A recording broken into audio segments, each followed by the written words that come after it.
인생은 나그네 길, 어디서 왔다가 어디로 가는가. 제가 어릴 때 들었던 그 노래의 가사입니다.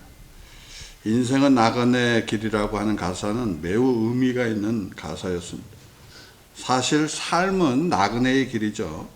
우리는 이 세상에 왜 태어났는지, 어디로 가는지 분명하게 알지 못한 채 살아가고 있습니다. 그리고 삶의 끝이 다가올 때 어디로 가야 하는지도 모른 채 이 땅을 떠나는 것이 운명입니다. 이처럼 인생은 시작도 끝도 불확실한 여정이며, 그 여정을 걷는 우리는 정처 없이 떠나가는 나그네와 같습니다. 정처 없이 머물다 정처 없이 떠나는 인생, 그것이 바로 우리가 살아가는 삶입니다.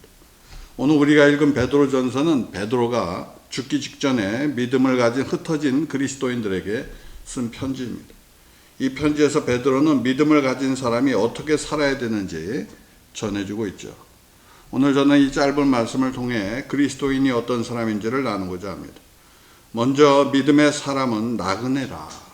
나그네예요. 사도 베드로는 본도와 갈라디아 이렇게 쭉 얘기하셨는데, 여기는 오늘날 터키의 동서남북 온갖 지역들입니다.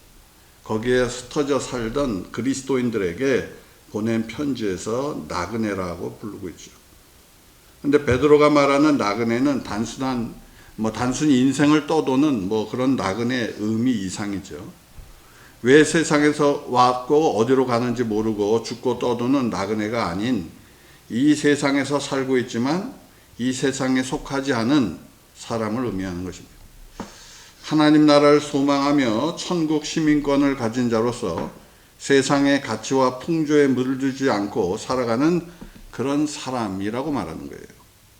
다시 말해 그리스도인은 세상에 살지만 세상에 속하지 않고 오직 하나님께 속한 존재로 살아가는 영적인 나그네라는 의미입니다.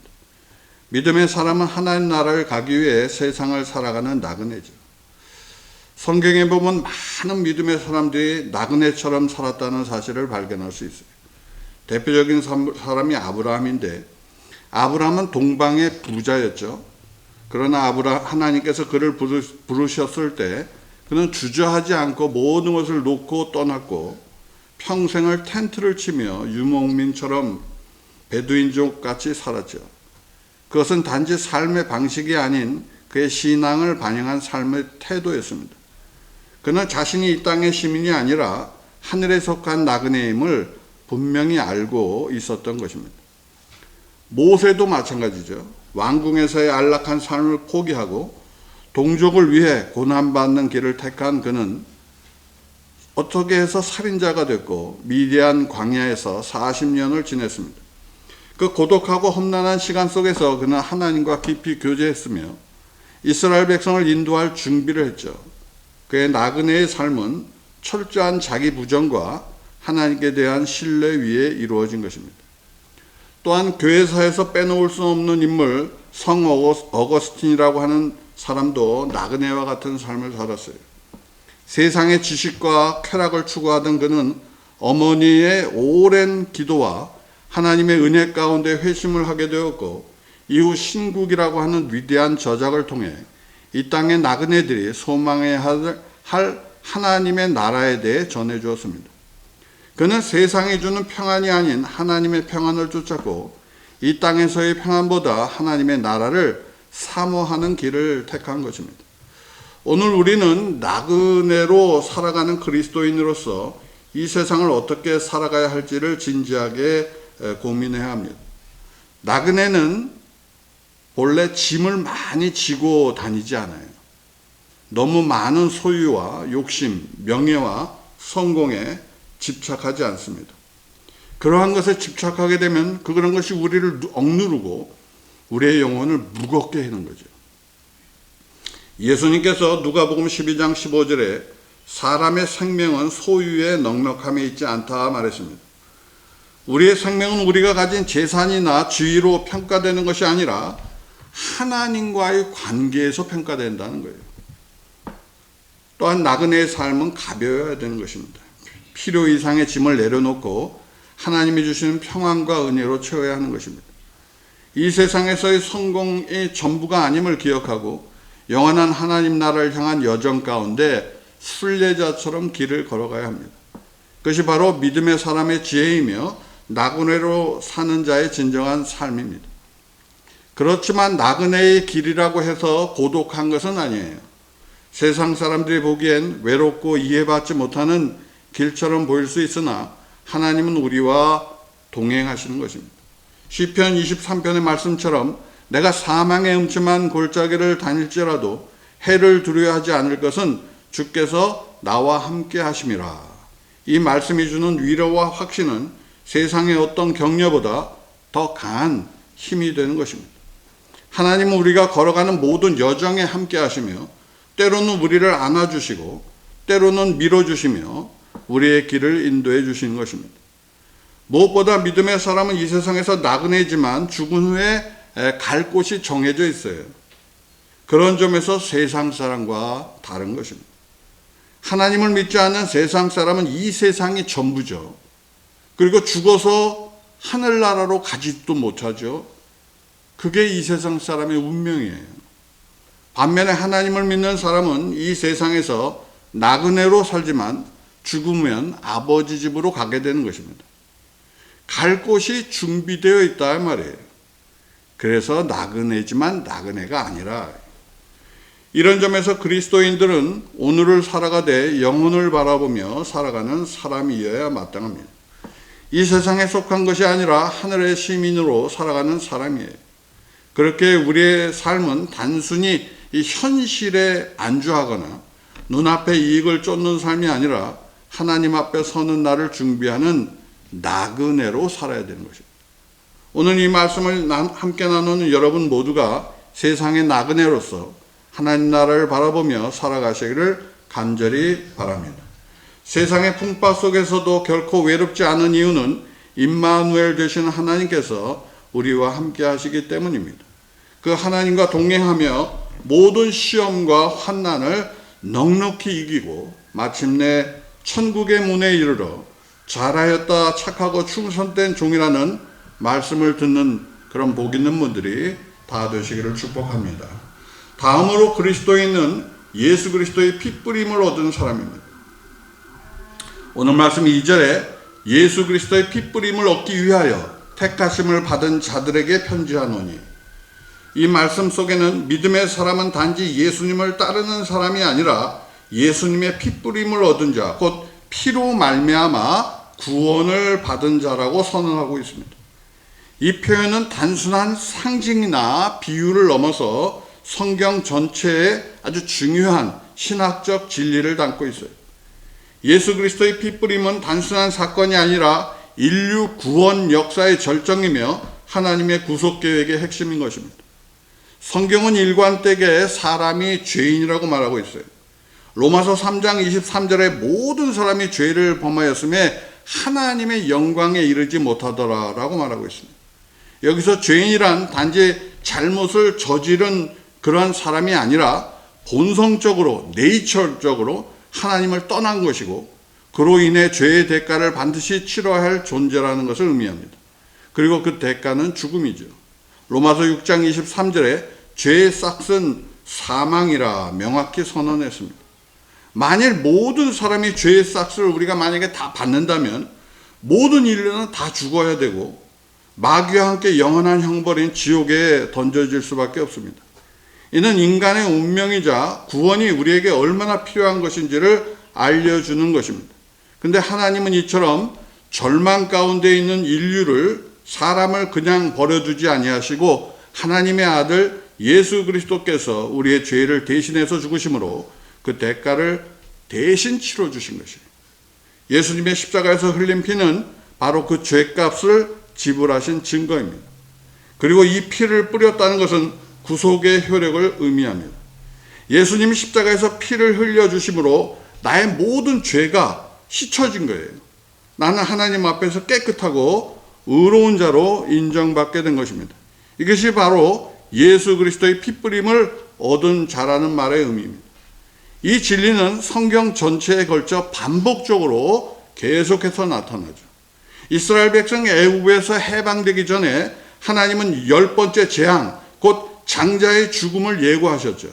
이 재앙으로부터 구원받기 위해서는 각 가정에 흠없는 어린 양을 잡아서 그 피를 문설주와 임방에 바르라 이렇게 말했어요. 그리고 그 피가 발라진 집은 죽음의 사자가 지나갔고 하나님의 심판이 그 집을 넘어갔습니다. 이 사건은 단지 역사적인 해방이 아니라 예수님의 피로 인한 우리에게 주어질 영원한 구속을 우리에게 보여주신 것입니다. 예수님 바로 우리의 유월절 어린 양이시며 그 피로 말미암아 사망에서 생명으로 옮겨지게 하신 분입니다. 또한 모세가 시내산에서 하나님의 율법을 전한 후에 제물의 피를 절반은 제단에 뿌렸고 절반은 백성에게 뿌렸습니다. 이 피는 하나님과 백성 사이에 맺어진 피의 언약의 표시였어요. 이는 말씀이 단순한 명령이 아니라 피로 맺어진 관계라는 것을 우리에게 말하는 거예요. 레위기에 나오는 속죄일에 대한 규례도 피에 대해 말씀하고 계십니다. 이스라엘 백성은 매년 속죄일 용키푸르 날마다 대제사장을 통해 자신의 죄를 하나님께 용서받아야 하는 것입니다. 그래서 대제사장은 모든 백성이 가지고 온 송아지와 염소를 죽이고 백성들이 죽인 그것을 대표적인 피를 가지고 지성소 안으로 들어가 휘장 앞에 7번 뿌리고 속죄소 위에도 피를 7번 뿌려야 되는 것입니다. 이는 하나님 앞에서 죄가 사하지는 것을 의미하는 절차입니다. 이와 같이 반복적인 제사는 죄사함을 받기 위해 반드시 필요한 것을 우리에게 가르치고 있는 거예요. 그래서 히브리서 9장 22절에 피 흘림이 없은즉 사함이 없다는 거예요. 우리가 누군가가 피를 흘리지 않으면 죄가 사함받지 않는다는 거예요. 예수님은 바로 이 피 뿌림을 주시기 위해 세상에 오셨고 십자가에서 죽어주신 것입니다. 그분은 죄가 없으신 하나님의 아들이시며 흠없고 온전한 하나님의 어린 양이신 거예요. 골고다 언덕에서 십자가에 못 박혀 죽으실 때 그분이 흘리신 피는 더 완전하고 영원한 효력을 가진 피였습니다. 히브리서 12장 24절에 이 사실을 이렇게 말씀하고 있죠. 예수는 새 언약의 중보자시니 그 뿌린 피는 아벨의 피보다 더 나은 것을 말한다. 아벨은 의인으로서 죽임을 당했으나 그 피는 단지 인간의 억울함과 정의를 증언하는 피였죠. 반면 예수님의 피는 죄인을 살리는 피요 죄를 사하는 능력의 피입니다. 예수님의 피는 단지 과거의 죄를 사해주는 데 그치지 아니하고 오늘날 우리가 살면서 지은 죄까지도 깨끗하게 하시며 앞으로 우리의 삶에서도 우리를 의롭게 해주는 피란 말이에요. 무엇보다 예수님께서 최후의 만찬에서 포도주를 제자들에게 주시며 이 잔은 내 피로 세우는 새 언약이라고 말씀하셨어요. 이는 예수님의 피가 하나님과 우리 사이에 새로운 언약의 기초가 된다는 뜻입니다. 이제 우리는 율법의 행위가 아닌 예수님의 피로 말미암아 하나님의 자녀가 되고 하나님과의 관계 안에 거하는 은혜를 누릴 수 있는 것이죠. 이처럼 놀라운 구원의 은혜가 우리에게 주어졌을 때 우리는 어떻게 반응해야 됩니까?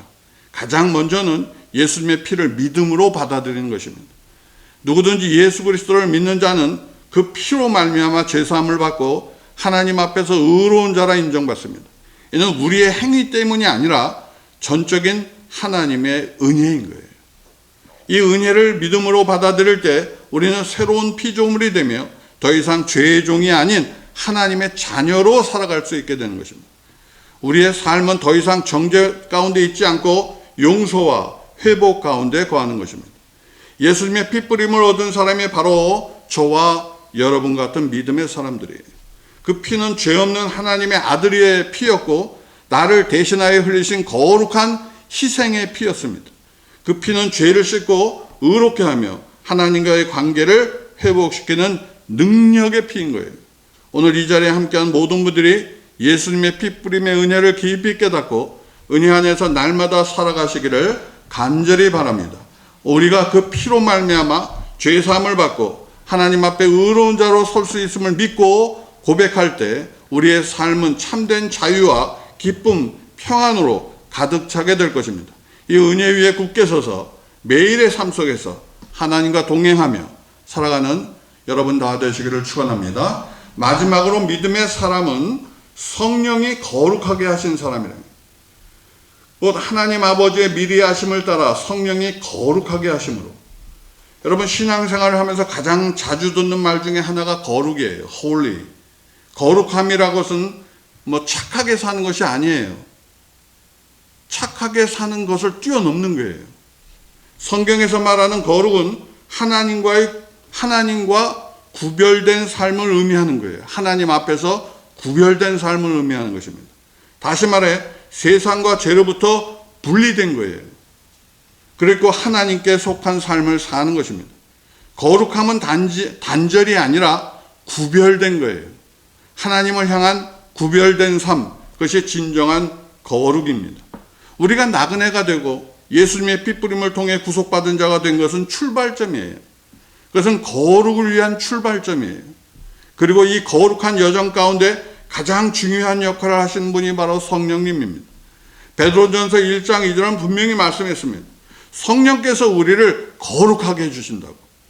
이는 우리의 노력으로 우리가 결코 온전하지 못하다는 것을 말하는 것입니다. 우리의 힘만으로 죄를 이길 수가 없는 거예요. 반드시 성령님이 도와주셔야 되는 거예요. 그래서 여러분은 매일같이 성령의 도우심을 얻고 살아야 마땅한 것입니다. 이런 점에서 거룩한 사람은 죄에 민감해야 되는 거예요. 거룩한 사람은 죄를 가볍게 여기면 안 돼요. 가볍게 여기는 사람은 더러워지는 거예요. 그대로.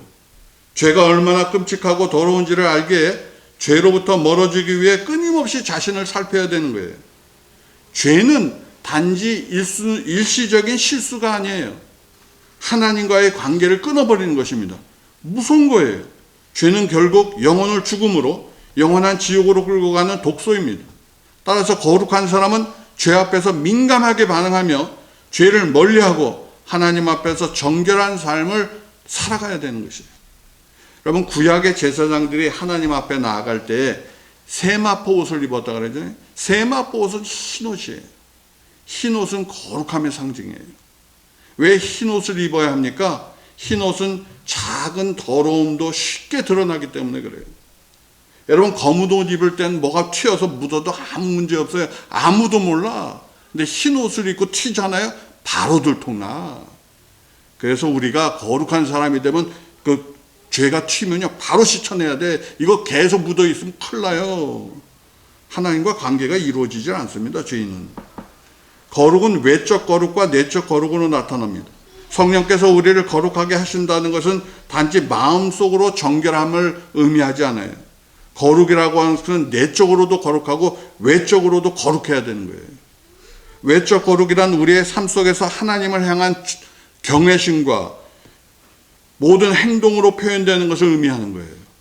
그래서 절제 있는 옷차림, 경건한 언어, 거룩한 예배와 기도, 공동체 안에서의 존중과 섬김, 이런 모든 것이 거룩의 외적인 열매들입니다.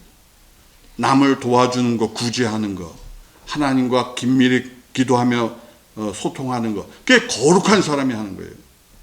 예배를 소중히 여기며 하나님께 기도로 자신의 사정을 아뢰는 태도 같은 것이 거룩하다 이거예요. 이것이. 우리는 그런 거룩한 사람이 되어야 돼요. 내적 거룩은 마음의 중심에서 드러나는 하나님의 형상이에요. 마음이 정결하고 교만하지 않으며 사랑과 자비로움이 가득한 상태를 말하는 것입니다.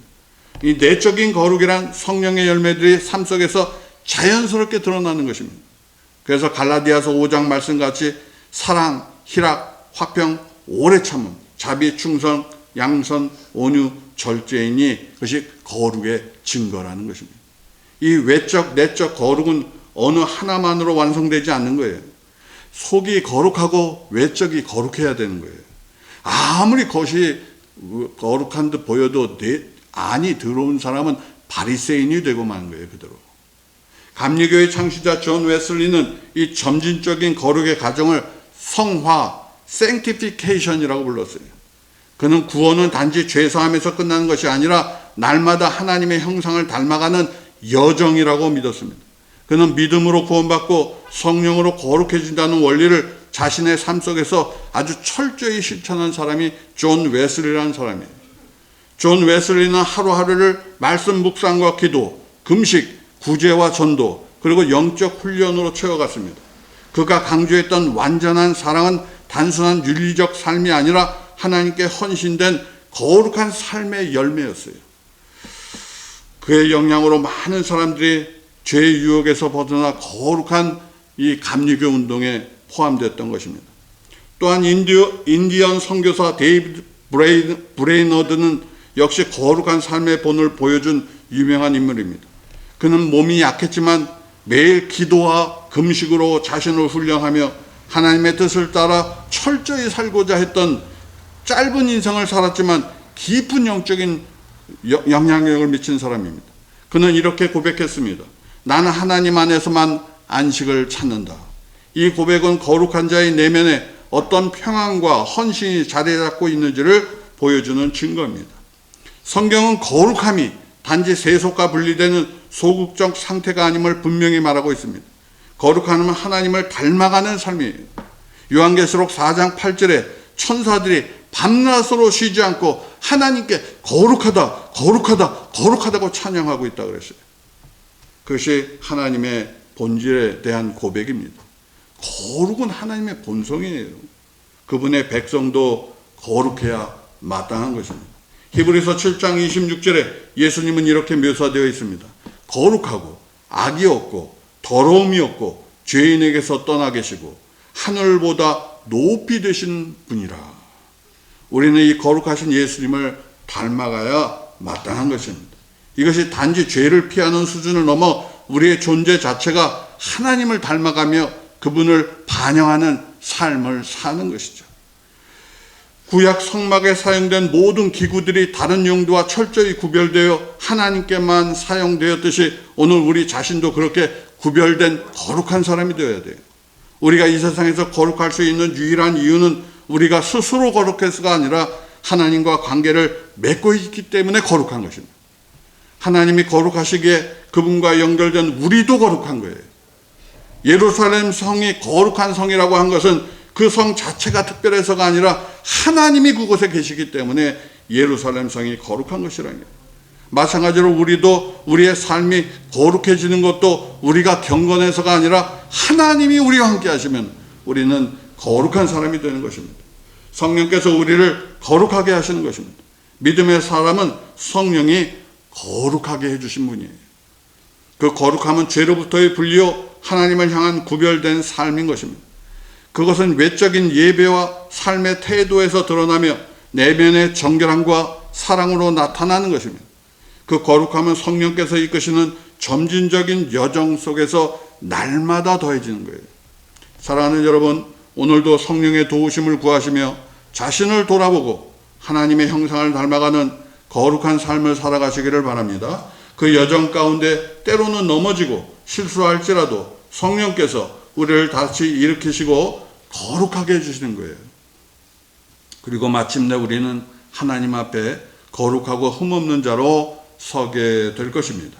이 영광스러운 소망 안에서 매일의 삶을 성실하게 살아가는 여러분이 다 되시기를 축복합니다. 사도 베드로는 우리가 우리 믿음의 사람이 나그네요, 예수 그리스도의 핏부림을 얻은 사람이요 성령으로 거룩하게 하심을 받은 사람이라고 말했습니다. 이 말씀과 같이 여러분은 나그네의 마음으로 하늘을 바라보고 살아가시기를 바랍니다.